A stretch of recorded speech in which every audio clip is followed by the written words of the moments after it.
Hello everyone, this is Shreya Singh back with a new topic which will be helpful in your exam preparation okay. तो आप इसको and plus आपकी जो भी कोई book है, रेफरेंस बुक है, उसके साथ कंबाइन करके आप अपने नोट्स को प्रिपेयर करिए और एग्ज़ाम में लेके आइए, तो फिर you can score good.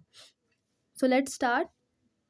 The balance of power, however, it be defined, that is, whatever the powers were between which it was necessary to maintain such equilibrium that the weaker should not be crushed by the union of the stronger, is the principle which gives unity to the political power of modern European history. ठीक है, तो this is the definition according to stubs.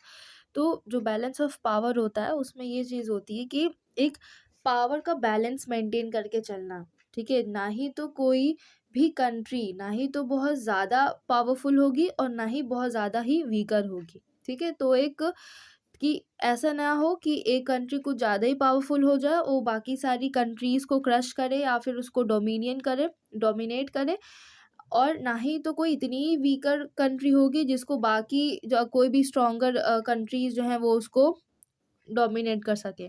ठीक है, तो एक balance of power, ये जो theory है ये यही चीज़ स्टेट करती है कि पूरे वर्ल्ड में जितनी भी कंट्रीज़ हैं उन सब के बीच में इक्वालिटी ऑफ पावर हो, एक इक्विलिब्रियम हो।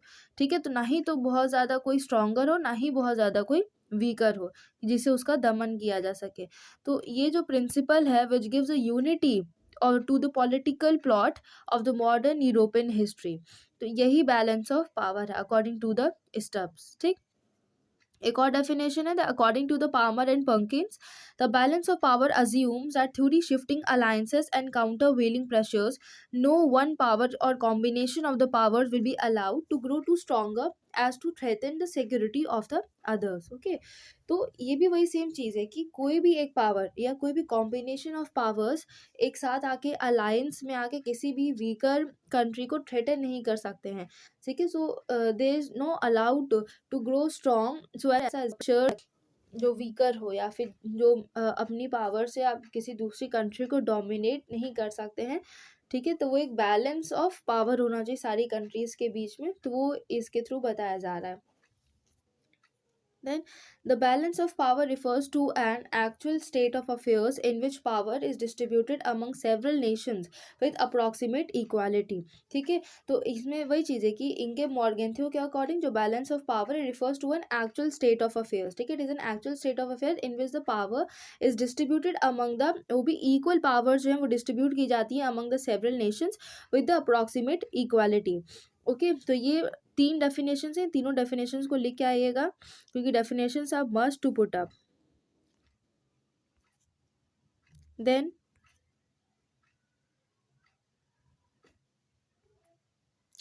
According to Ernest Haas, balance of power signifies the following meanings.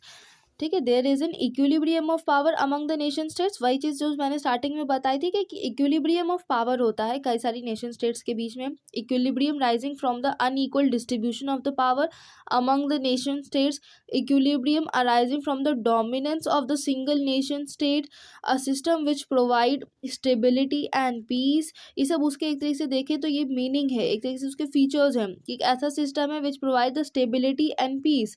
ठीक है, it provide equilibrium arising from the dominance of the single nation state, then it provide equilibrium in the distribution of the power among the nation states, a system which suffers from the war and instability।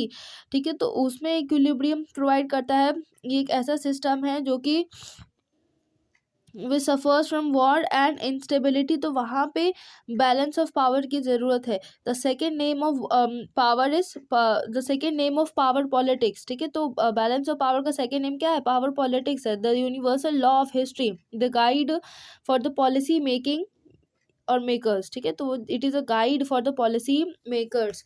Then assumptions और prerequisite of the balance of power। अब इसके assumptions और prerequisites क्या है? According to the Quincy Wright, there have been 5 assumptions of the balance of power. There are the 5 main assumptions of the balance of power। पहला है, every state tries to protect its national interest and rights through the available power and sources which include the war. The states always fear the danger lying over their national interest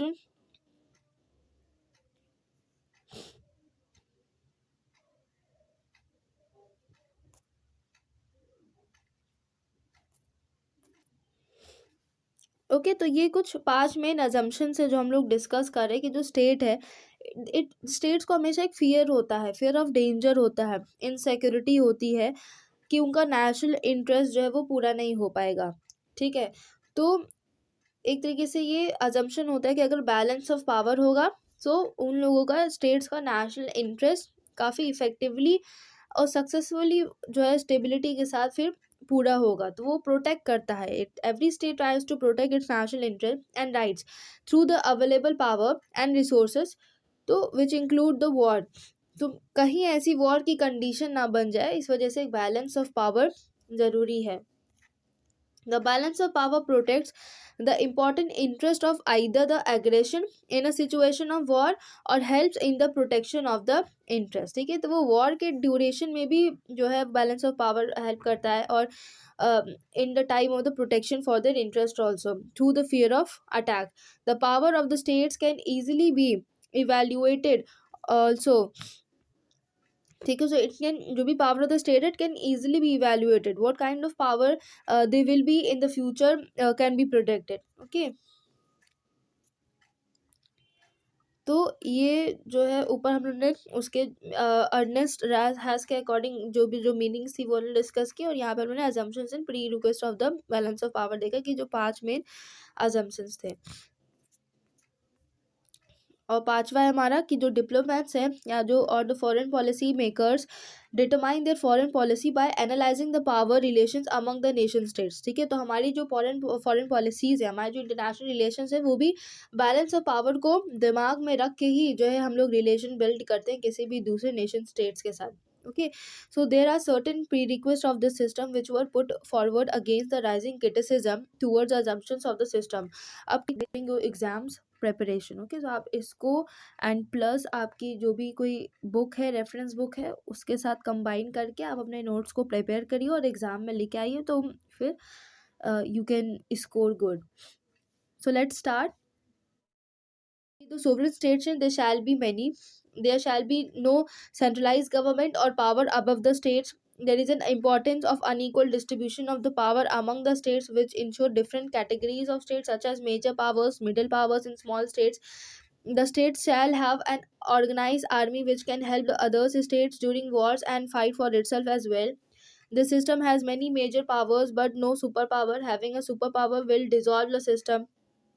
ठीक है, तो ये जो system है इसमें कई सारी major powers होती हैं, लेकिन कोई भी सुपर पावर नहीं है। अगर कोई भी सुपर पावर आ जाएगा तो ये डिसॉल्व हो जाएगा सिस्टम, क्योंकि अगर super power means all powerful, तो वो एक तो फिर क्या ही मायने रह गया ना, क्या ही मीनिंग रहेगी इस बैलेंस ऑफ पावर को, जब कोई एक इंसान बहुत ज़्यादा पावरफुल है बाकी सारी स्टेट से, तो फिर ऐसे में बाकी सारी स्टेट्स को खतरा रहेगा, इनसिक्योरिटी रहेगी।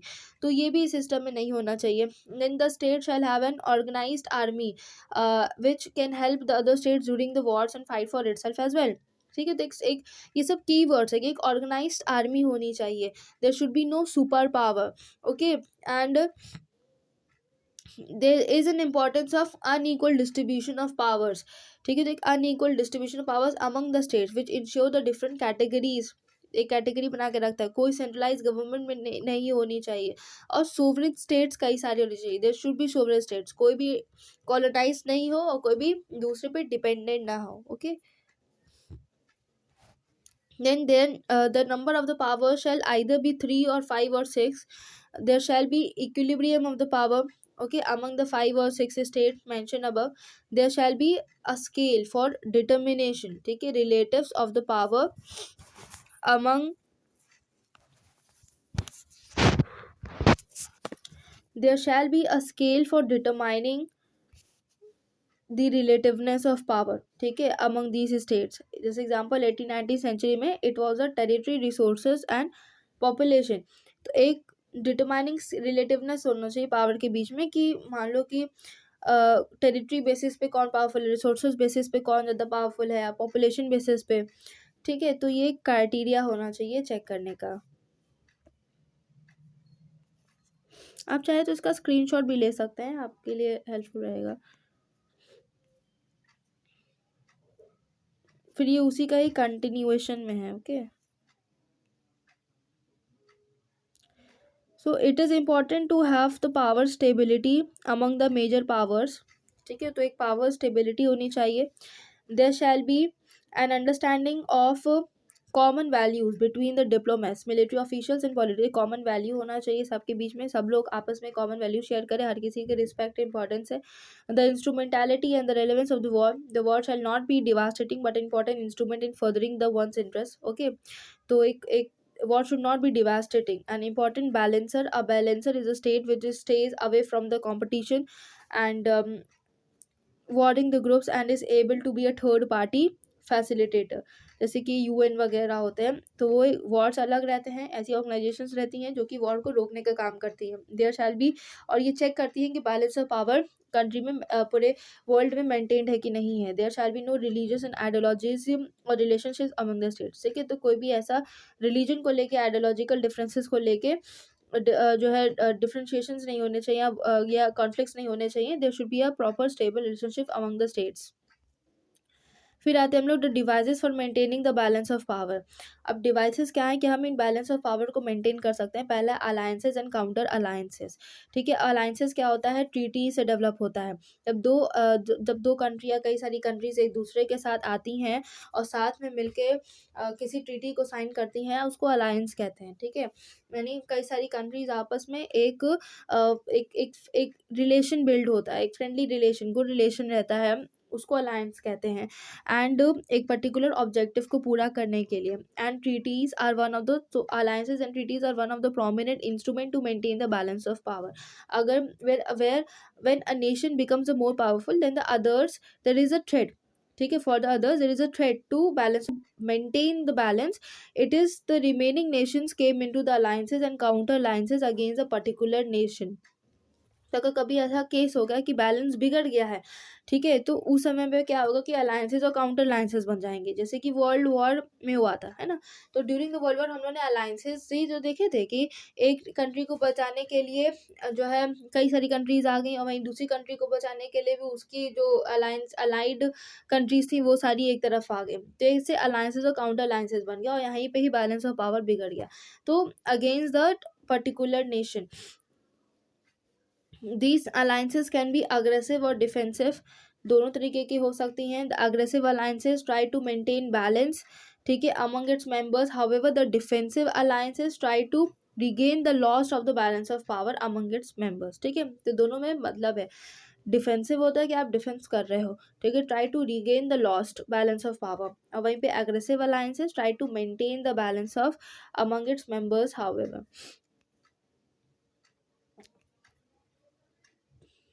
armament and disarmament, a particular nation tries to dominate over its competitors by securing the arms and tries to regain the control over its counterparts। ठीक है, तो आर्मनेंट्स का आर्म हो गया यानी मिलिट्री पावर, ठीक है, यानी आपका आर्मी पावर, आर्मी फोर्स। तो एक कंट्री दूसरी कंट्री को डोमिनेट करने के लिए अपनी आर्मी को स्ट्रॉन्ग करती है ना, अपनी सेना को मजबूत बनाती है। जैसे कि मान लो अभी तो सोवियत, ये रशिया और यूक्रेन का जो वॉर हुआ था, रशिया ने क्या किया था, यही तो किया था ना कि उसकी मिलिट्री पावर इतनी स्ट्रांग है, उसका आर्म फोर्स इतनी ज़्यादा स्ट्रांग है, उसकी वेपनरी इतनी ज़्यादा स्ट्रांग है, तो ऐसे में तो वो जीतेगा ही ना, वो तो भारी पड़ेगा ही। और यूक्रेन एक छोटी कंट्री है, तो उसका क्या है कि वो तो आसानी से हार जाएगी।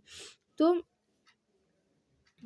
अब अगर बाकी सारी कंट्रीज, अब यूक्रेन ने अलायंसेस किया बाकी सारे नेशंस के साथ, कंट्रीज के साथ, तब जाके वो रशिया को उस लेवल का टक्कर दे पाई है ना। लेकिन अगर रशिया के पास अगर उतनी स्ट्रांग आर्मी नहीं होती या वेपनरी नहीं होती, तो फिर वो वॉर क्या कर पाता, नहीं कर पाता, वो भी हार जाता बाकी सारी कंट्रीज़ के क्योंकि यूक्रेन बाकी सारी कंट्रीज़ के साथ मिल के, इतनी सारी कंट्रीज़ अगर रशिया पे वॉर कर रही हैं साथ में मिल के, और रशिया तब भी उन सब का मुकाबला कर रही है अकेले खड़े होके, तो वहाँ पे फिर उसकी यही बात होगी ना कि आर्मनेंट उसका स्ट्रांग है, आर्मी पावर उसका स्ट्रांग है, उसका जो है मिलिट्री उसकी स्ट्रांग है। तो वही चीज़ है, अब यहाँ पे उसकी मदद से वो डोमिनेट कर रही है अपनी छोटी या वीकर कंट्री के ऊपर। तो it tries to regain control over its counterpart because of the arms, securing arms. So through initiating the process of disarmaments, nations try to decrease the military capabilities of other nations। और वहीं डिसआर्मनेंट होता है कि अपनी military, अब डिसआर्मनेंट हम लोग देखते हैं जर्मनी के उसके टाइम पे, वर्ल्ड वॉर के टाइम पे, जब जर्मनी के ऊपर चार्जेस लगाए गए थे कि उसको जो है इतना अमाउंट ऑफ लॉस का जो है पे करना है, और साथ में उसके ऊपर डिसआर्ममेंट का लगाया गया था कि भाई अभी ये जो है जर्मनी अपनी इतनी मिलिट्री पावर को कम करेगी, रिड्यूस करेगी, और एक पर्टिकुलर लिमिट लगा दी थी कि सिर्फ खाली इतने ही तक इसका मिलिट्री पावर रहेगा, और इससे ज़्यादा ये लोग नहीं स्ट्रॉन्ग कर सकते, नहीं बिल्डअप कर सकते हैं। तो वहाँ पे उसको डिसआर्ममेंट किया गया था। ठीक है, तो ये डिफरेंस है। आर्मनेंट यानी अपनी मिलिट्री को स्ट्रॉन्ग करना, और डिसआर्मनेंट यानी डिक्रीज करना अपनी मिलिट्री कैपेबिलिटीज को या किसी दूसरे नेशन को। ठीक है, जैसे कि जर्मनी के साथ हुआ था वर्ल्ड वॉर के टाइम पे। So powerful states emphasise upon securing the more and more arms. तो हर कोई स्टेट चाहेगा कि उसकी मिलिट्री पावर ज़्यादा हो, तो they are like more focusing upon securing more and more military power to maintain balance of power. So by the use of this means all the nations gets involved in an arms race. ठीक है, तो एक अपना जो है weaponry power बढ़ाना। तो compensation में क्या है कि थर्ड पॉइंट हमारा, to maintain the balance of and parity among the nations, states are sometimes divided and territories are exchanged among each other. Compensation is mostly done by the power states at the expense of smaller nations. Most of the times after the wars, compensation is made through the treaty is done among nations to maintain the peace. जैसे Germany के साथ हुआ था, उसको भी compensation देना पड़ा था वर्ल्ड वॉर के टाइम पे। फिर आता है हमारा intervention. Most of the times balance is maintain through the devices mention above, but in exceptional circumstances powerful states in order to maintain the balance intervene in the state. जैसे USA हमेशा intervene करता है, even in the UN करता है। USA तो चलो USA करता है, ठीक है, इंटरवेंशन कई सारे केसेस में हम लोग को देखने को मिला है। नॉर्मली हर केस में जो है यूएसए सबसे पहले घुसता हुआ मिलेगा, और यूएन का तो domestic matters. History is laden with examples of such interventions laid by the which are led by the powerful nations. फिर आता है हमारा buffer state. One of the prominent devices to maintain the balance of power is to creation of the buffer state. It is a small weak and static state between two or more powerful nations. The reason behind it is that to ensure that there is no direct confrontation between the two powerful states, it act as a barrier to implement the balance among the states. ठीक है, तो कोई लड़ाई ना हो, कोई conflict ना हो दो पावरफुल स्टेट्स के बीच में, तो एक तरीके से ये बैरियर का काम करता है। ठीक है, फिर आता है divide and rule. Now this is one of the devices use by the nations in order to weaken their competitor. जैसे इंडिया में यूज हुआ था by the Britishers. So they try to create divisions in order to maintain in their enemy states, ठीक है, so that they get internally weakened and are not able to fight in their best spirits. ठीक है, तो वही चीज़ है कि एक तरीके से ये सब चीज़ें, ये सब बैलेंस ऑफ पावर को हम कैसे एग्जीक्यूट कर सकते हैं, कैसे हम मेंटेन कर सकते हैं, तो ये वो चीज़ है। ठीक है, कि जो ये जो पॉइंट्स हैं वो यही चीज़ बताते हैं। इनसे आप डिवाइड एंड रूल करो, आप बफर स्टेट, कंपेंसेशन, इंटरवेंशन, इन सब से हम बैलेंस ऑफ पावर को मेंटेन कर सकते हैं। तो कंपेंसेशन में क्या है कि थर्ड पॉइंट हमारा, to maintain the balance of and parity among the nations, states are. Now I will upload on the topic balance of terror, क्योंकि बैलेंस ऑफ पावर के बाद बैलेंस ऑफ टेरर है, तो एक सीरीज से ही हम लोग जो है चलेंगे। ठीक है, तो ये टॉपिक समझ में आ गया ना कि जो बैलेंस ऑफ पावर में जो मेन क्वेश्चंस अगर पूछे जाएंगे तो ये चीज़ है कि what is balance of power, कैसे हम बैलेंस ऑफ पावर को मेंटेन कर सकते हैं। तो उसमें ये पांचों पॉइंट लिखेंगे कि alliances and counter alliances, armament and disarmament, compensation, ठीक है, बफर स्टेट, इंटरवेंशन, और आपका लास्ट वाला डिवाइड एंड रूल। ठीक,